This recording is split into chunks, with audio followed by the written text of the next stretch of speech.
Hey folks, and welcome to another video. And yeah, this is my review of the KZ GP20. It says a professional grade gaming headset with RGB. Obviously I've been using these before the video, so obviously I know what it's like. And yeah, quite a different product from KZ, which makes just IEMs only, and you know, some true wireless. And yet, as usual, full disclaimer is I'd like to thank Linsol for sending this sample to me, so thank you very much. I was not paid to do this video, and all thoughts and opinions are my own. And yet, this is wireless and is Bluetooth as well. So yeah, let's just get into it. Yeah, I thought before I continue, it actually has the specs on the back, so it's quite useful. So it says GP20, weight 355 grams. These are not that heavy considering what they are. They have got 3.5 jack if you want to use it wired. I don't know why, because they're designed to be wireless, but anyway, they've got it. Hertz, 20 hertz to 20 kilohertz, which is more than enough. 32 ohm impedance and sensitivity is 95 decibels. I didn't find them hard to power. Battery life is 68 hours. That's with the RGB off, but in reality you'll get closer to 60 really. Battery capacity there, charging times there. I can't test that because that's like a lot. And it does support 2 connections at once. Bluetooth 5.0 is AAC as I've tried it. Type-C to charge and transmission is 10 meters, which is fine because you'll probably be in the same room. And yeah, let's just get into it. So these are very straightforward. So here's the dongle. So you can use this and Bluetooth at the same time, and this is 2.4 gigahertz. When it's in use, see that little hole, that shall we say there, that glows blue, and it's super easy to pair, as in it does it automatically. So I'll have a look at those in a second.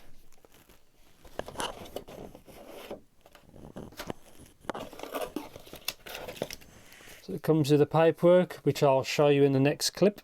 It is very straightforward. So a Brady 3.5 to 3.5 4-pole, and just a Type-C. Again, you could either use this or just use your phone cable. And here they are. So when you first get them, this protective covering over there, they do look a bit like HyperX kind of styling. Metal, like leather, plenty of padding, right, left. They adjust here. I'll show you later on. That's the adjustment. These glow RGB, which I'll show you later on, like leather, like pads, which are fine. And underneath, so obviously this is the right one. So Type-C for charging, mute on and off. When you press the button, it states in there so you can hear it. 3.5 there if you want to use that. Power on and off. Stop. M, if you press it once, turns RGB on, and press it again off. If you tap it 3 times, it's to change modes. And again, it just state that in the actual, you can hear it say that. And volume, now this is a fixed limit. So you have to set it like in, I'll explain further on, but 100% in Windows, and then you control it off that. And yeah, let's see what's in the guide. So it should be in English and Chinese. Part maintenance, just common sense, how you adjust the headband, what it comes with. Esports, as it states there. There's all the buttons, like I said before. It's all there. Again, everything that it does here about changing it. Microphone, again, how to connect. It's very straightforward. It will come up automatically. It will flash blue and red on the headset. Same for the 2.4G. As soon as you plug it in, it finds it. It's super easy to set up. And wide mode there, how to use the earpads, and the specs. So yeah, very straightforward. And yeah, I'm going to do a microphone test, which I'll capture on my computer, and yeah, just capture some fingerprints, as you can see. And yeah, I'll do my review. Again, I've put a lot of hours on these already, so I'm very familiar with them. But yeah, I'll see you in the future. So this is what it looks like in Windows 10 GP20. Obviously you can't see it using there because I'm using my own microphone, which you'll see in the next tab. So click Properties, Levels, 100% I recommend, and then lower it on the actual headset itself. Enhancements, turn these off, and that's it. So it uses 2 channels, 16-bit, 48 kHz, and leave that off. So very straightforward. Recording, here it is. Obviously this is the microphone I'm using just to record this. So click Properties, Listen, Levels, and I've got it maxed for the time being. And it records at 16-bit 48 kHz, and that's it. So this is a microphone test of the KZ GP20. I'm speaking at normal volume. I am actually in a quiet room, and my PC is about a meter from me by my feet, and this is what it sounds like. Yeah, so welcome to my review section of the KZ GP20 headset. So yeah, let's talk about comfort, as it's obviously very important. I had no real issues at all. It's very well padded here. They're not that heavy for wireless. Obviously this thing, it's 300, I think 60 odd grams, and these are leather pads, but they're very soft. I think they're okay really.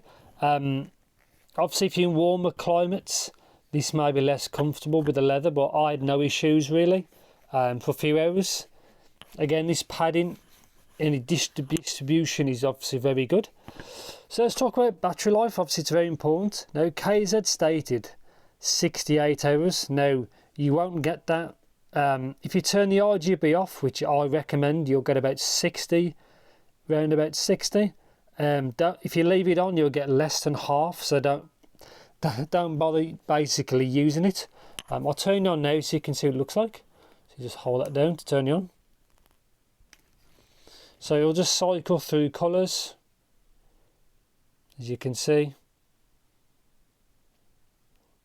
So it doesn't look good though, it looks fine. But you just press it now. You can see it's trying to pair. Just press it once to turn it off. Obviously that's the pairing mode. Yes, the battery life is actually more than good enough as long as you turn it off. 60 hours is more than fine really. So let's talk about connection and kind of connection quality. Most of the time I was using it with the dongle with my PC. Again, it works with consoles. I tried it with the PS4, works fine. Most of my testing was done with the PC. Connection was fine. You just plug this in, turn those on, and it just pairs straight away. And the connection was very, very good. And also the latency seems fine. Now, I probably wouldn't recommend them if you was a competitive gamer. But I'm a casual gamer, and the delay is more than small enough to really so you can have fun. Really, I didn't have any issues. Microphone quality, I won't really say because you just heard it. So it's up to you if you think it was good or bad. Turn these off, hold it for a couple of seconds. Obviously the green is on, just a status light. And obviously everything comes through with what you're doing. So talk about sound really. So I found these to be L-shaped, so bass as in really like mid bass, upper part of the bass before it gets to mids, that is seems more elevated than the rest. They're not bass monsters, but they're definitely on the warmer side. Now that's fine for competitive use because it makes everything sound exciting when there's action or rumbling or explosions, which is fine. Like I don't mind at all. Obviously if you use this for competitive use, you'd want wired because obviously less latency the better. Obviously it's probably too bassy for competitive use anyway, but I was fine with it. Like I won't go too much into it, but the sound quality I was more than happy with, and I've got some decent headphones and I've tried decent headphones and the sound's fine, but I'd say it's more of an L-shaped signature. I didn't really find it like fatiguing or nothing like that. It's just definitely on the fun side really. Obviously for music it's the same, it's more bass orientated, so vocals, treble details, separation I think was a little bit more further back. But I had no issues with it. Like again, like if you're more serious gamer, this is too coloured, I think, with too much low end, too warm for that. But yeah. So let's talk about, yeah, I think I've covered most things. So like I said, the buttons, volume, so you want to max it in the source, so like in Windows at 100%, then you just control it on there. Obviously mode, to press it once to RGB on and off, and then tap it, bum bum bum, different modes. 3.5 if you need to use it. I tried it once, it works fine, but I used it really for wireless functionality. Obviously Type-C charging takes a couple of hours, nothing out of the norm there. LED light, so it's green when it's paired and in use. And you press that to mute, and it says that when you turn it on, says the same when you turn it off. And yeah, like they do, I was quite happy with them. They work exactly as intended. I was happy that they're very stable and everything like that. So yeah, so conclusion, I won't go too long. Do I recommend these? Yes, if you're a casual gamer. Keyword gamer. If you want these for music, there's probably better options. But I like these for fun, casual gaming. They sound good. Battery life is great when you turn the RGB off. Mic could be better. Again, I've heard worse as well. So again, it's good for casual use. Signal strength and connection was very good. So I was happy with that. But yeah, stage and imaging was fine. Again, I had no issues with that. On the whole, I was quite happy with how they are for games. For music, there might be better options, but they do state this is a gaming headset. So, and that's how I used it. I didn't really use it much for music because that's not its intended use. But it works fine with everything that I've tried. And I think that might be it. I don't think I've really missed anything, but yeah, it's fine for what it's designed to be. Obviously, I'll update the description if I have any like reliability issues or anything like start to wear and tear, anything like that. But yeah, I think I'll end it there. So yeah, if it's anything I missed or if you know in particular, just let me know as usual in the comments. Yeah, thanks for watching. Take care, and I'll see you in the next video.